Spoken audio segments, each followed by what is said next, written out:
Hello, my name is Maria Alejandra Gonzalez. I'm studying at Coventry University. My name is Eugene Owarinyano. My name is Jalen Black from the University of North Carolina at Greensboro. My name is Katya Bator. I am living in UAE. My name is Michael Dominguez. Hi, I'm Mike Willoughby. I'm the module leader for 303 MKT, Corporate Marketing Strategy, and as part of the module we offer the X-Culture project. My name is Samson son of Kondasami. I study in Northern University of Malaysia. My name is Cyprian Gaspar, this Coventry University. Hi, I'm Tim Booth. I am Jaren Eisenberg, and we are from the US. Hi, my name is Carla Vargas. My name is Inga Oos, Lithuania. My name is Vas Taras. I'm the founder of X-Culture.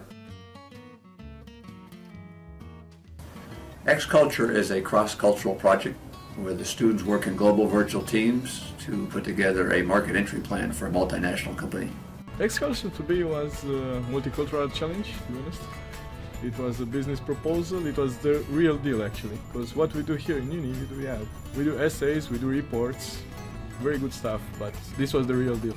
It's basically an opportunity for students from all over the world, international students from different parts of the globe, work together to formulate a business plan. X-Culture is an international project where we work with loads of different people and different cultures. A learning by doing experience. You will be collaborating with 6 to 8 virtual team members. It's an international project whereby each of our students works in an international team to complete a business report on a company of their choice. Originally, the plan was to find one professor in another country and team up students from those two countries. Nobody thought it would get so big. Today we have about 3,000 students, 90 universities, 40-something countries. That allows us to have teams with at least 3, usually 4, 5, 6, sometimes even 7 countries per team. My group members were from Chile, Malaysia, the US, and India. Before this, I have done my assignment in my university only. All my college mates, all my course mates only. But this is the first time I'm doing a project from out of my country with a student from another country. I felt very honored to be also part of X-Culture, and I wanted to tell the whole world because it was an experience like no other.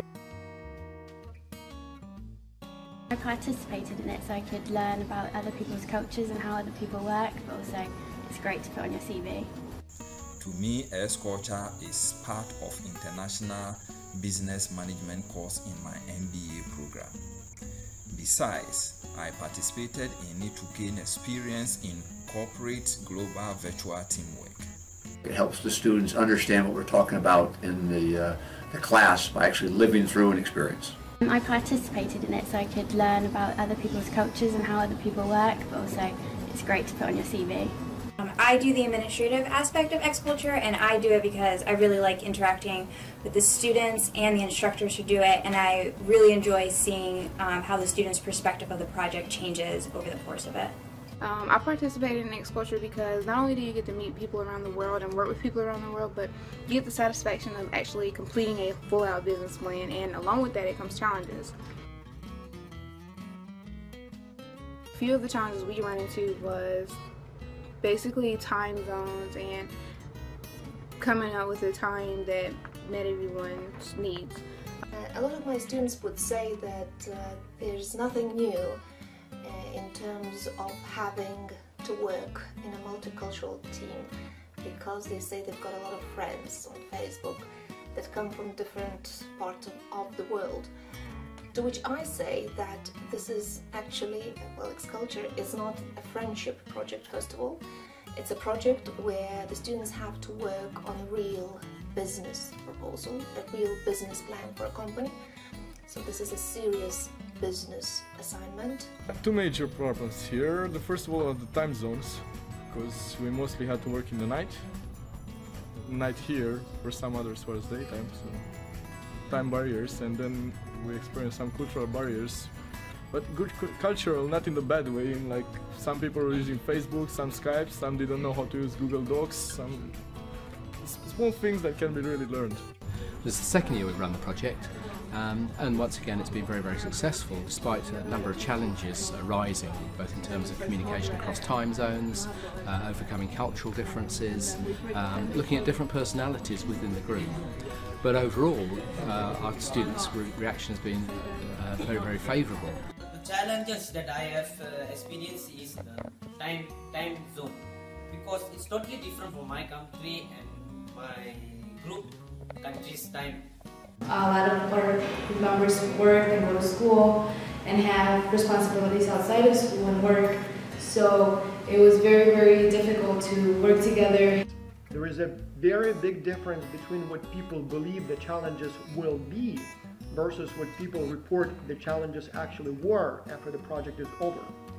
Before the project starts, they tend to believe that things like cultural differences, differences in communication styles, religious differences perhaps would be the challenges.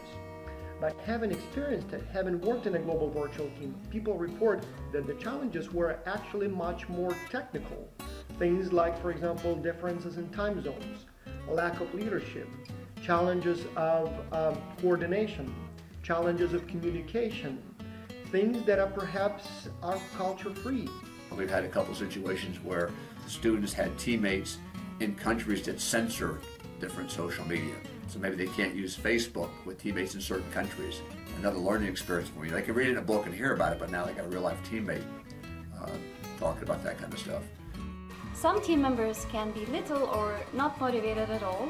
The time difference between the team members who are from different countries. Sometimes we get, from an administrative aspect, some student complaints of teammates not responding, and what we really try to do is just say, hey, this is part of the project, you've got to figure it out with your group, and that's one of the most valuable learning experiences I think the students walk away from is being able to resolve those things on their own. I faced quite a few challenges in my team. One of them being people weren't responding to emails, another one being someone wouldn't speak in English, they're only speaking to us in Spanish. I had a student one time, I won't name him, it wasn't you, Jeff. I just called a student, not one of my better students, but when he reflected on the experience, he said what he had to do was get up Sunday morning and be on the phone at 10 a.m. for a Skype call with his teammates, because that was the only time that was sort of convenient for everybody. And for this kid to realize that, you know, sometimes you have to do things you really don't want to do, it's a little inconvenient, but accommodates the team to get something done, was a big lesson for him. But, you know, it certainly reinforced the time zones and other stuff with him. The next challenge was to know the platform my team members were using for communication. They're going to complain about their teammates not communicating with them, their teammates aren't as motivated as them, but usually if you continue to encourage them, that things work out in the end. Did I make any mistakes? No, not that I'm aware of at least. Did you make any mistakes? A lot of mistakes. I blame them on Jaren, she blames them on me. Yes, I did a mistake. That is, I sent a plagiarism note to my group. I done plagiarism because afraid that I couldn't send my parts before the due dates. But later my group member explained to me that it's only sending first draft only. No need to be 100% completely. Then I understand.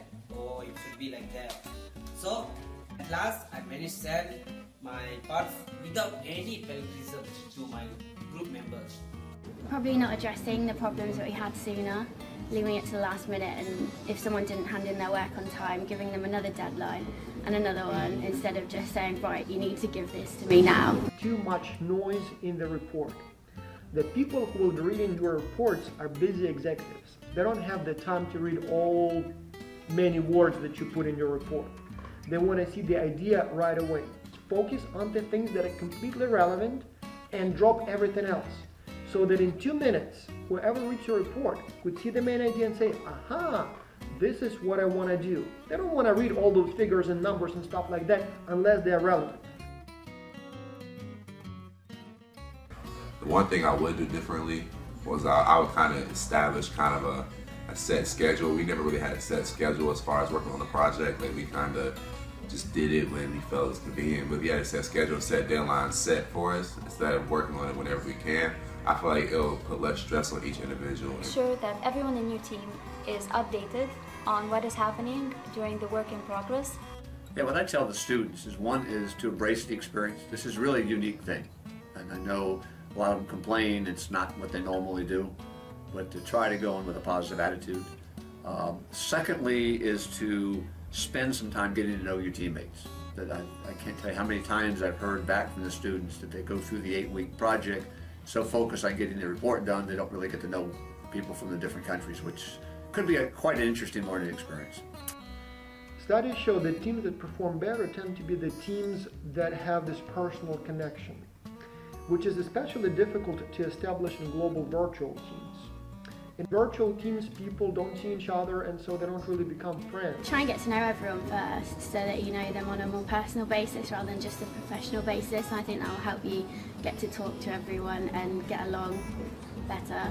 If you spend at least 5 minutes on actually trying to meet your team members, you will have a lot more fun, you will trust your team members better, they will feel more obliged to their team, and so they will do their work better. Talk about their hobbies, interests, background, future career aspirations. Talk about girls and movies and cars, whatever. That stuff helps. Something I would have done differently was probably assume the leadership role, just because of like cases like this where my team coordinator couldn't finish the job. I think I would have done a good job too. We used Facebook to avoid the time zone conflict so we didn't have to all be awake to have a conversation. Teams, virtual teams that perform better tend to be the teams that use more sophisticated communication tools. If you rely on email only, first you will end up with multiple conflicting copies of the same report, and it will be impossible to figure out which one is the latest, and a mess. Second, if you rely only on email, you use a very narrow communication channel which uses only text. In order to transmit more information, in order to establish this personal rapport, you want to use rich communication media. So things like, for example, voice, things like maybe text but in real time, like a chat room, maybe even video where you can see each other in Skype or Google+. I'd perhaps try to engage in several social media platforms rather than sticking to one platform. If I could do anything differently, it would probably just to critique a little bit more and make it perfect. The power of teams is in teamwork. 2 heads are better than 1 head. One of the biggest mistakes a team can make is to divide up the workload by the chapter of the report. One student writes, for example, the executive summary, one writes the description of the economic environment, one writes the marketing strategy, and then you put it all together at the end of the project and submit it as one coherent report. If you do it that way, you will lose the huge advantage of the teamwork, which is basically collective thinking with that synergy. A much better approach would be to brainstorm every single issue together, collectively. Think all together, as many ideas as possible, discuss them, argue about them, work out together the idea plan. And only when you have those ideas, you can appoint one team member, for example, who will write it up, who will put it all together. Just to give it your all, be open-minded, and enjoy it. After all, like, this could become a real-life situation. I would definitely try and make sure the team was a lot more organised at the start, and we had a clearer, more obvious structure to the work, so we knew exactly what part we were doing. And then my last piece of advice is never ever give up. That it seems like a long time and it's never going to get done, but I've never seen one where the students haven't submitted a report. Sometimes they're better than others, but they've got the project done, which is a big accomplishment. I think that for myself, I learned that managing is one of the toughest things to do. It was really interesting, and I was really good in the sense of teaching me how to work with other groups, understand their cultures. I learned a lot about myself, I learned a lot about intercultural communication, a lot about teamwork in general. It taught me how to do a lot of different things in regards to communication, in regards to work ethics, and different aspects of working in international teams. Does X culture help? Well, we actually did a study on that. We found that people tend to improve their cultural intelligence. Students tend to be also more culturally open-minded. I'm an international business major, and this is something that I want to do outside of school. So I know that this is just a glimpse of reality. I learned a lot about my communication style. I became the leader I was recommended by my team, and that was very helpful. At the end of the project, they see far less differences among themselves. So they have fewer stereotypes, they tend to see others as more like themselves, so that contact helps. X-Culture helped me to improve my team work skills with people of different cultures and views. There were occasions where people would say something and I might take offense to it, but I had to remember that they had a different culture and I had a different culture, and we had to work beyond those differences. We have a number of people who participate in X-Culture multiple times, and so we also found that when they do it the second time, they behave differently, so they rely more on rich communication channels like video chat or audio chat. They tend to be much better at coordination, so they set up a schedule right away, they keep track of who does what, they make sure to send reminders. They are much more likely to assume the leadership role. They also tend to get much higher peer evaluations, so their teams are much happier with them, and as a result their team tends to actually do a much better report. I had this wonderful experience. I don't think there's any way we get this kind of experience outside of this project, so I would definitely do it again. If I would do it again, I would totally do it, just because the experience was great, and it's just like something that will happen in the real life, like in the workplace. I believe the project, first of all, teaches the ability to manage your time, to manage your resources. I noticed that students who probably are very frustrated with it, maybe at some point mid-project when they're putting their report together, at the end they really do reflect on it and see the value in it, and that's always really nice. And it's nice to see them gain a greater perspective of different cultures and have a better understanding of different cultures. X-Culture taught me to be more aware of the cultural differences a person might face in the future in the workplace. As we all know, the world is getting more and more globalized. X-Culture, it taught me how complicated working in a team is. We view it as a very useful project, and we certainly intend to run it again next year. As an experience, it's absolutely fantastic. We're planning a trip to Amsterdam in the summer because we've done about a company which is going to move there. So it's always good to meet people. And, yeah. The value of X-Culture lies in its ability to show you what's going to happen to you in the future. The thing is that even though now you work in a global virtual team as a student with other students, what you will experience in X-Culture is exactly the same stuff that you will experience when you do it for a living as a member of a corporate global virtual team. It's exactly the same issues with time zone differences, with free riders. Sometimes some corporate employees don't do their work. So whatever you will see in X-Culture, it's like a time machine. I guarantee you this is exactly what you will see in the real workplace. It will not get any better.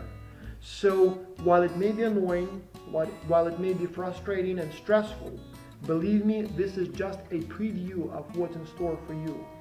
I get 6 nice friends from 6 different countries. Definitely a great experience, and I would definitely do it again. This was a really great experience, and still and now, and I plan to keep checking out with our teammates, and they do the same. We just check in on each other. So I got to meet some really great people. I learned a whole lot. So if anybody is thinking or leaning towards that route, I would say definitely go for it. Like, it's really worth it.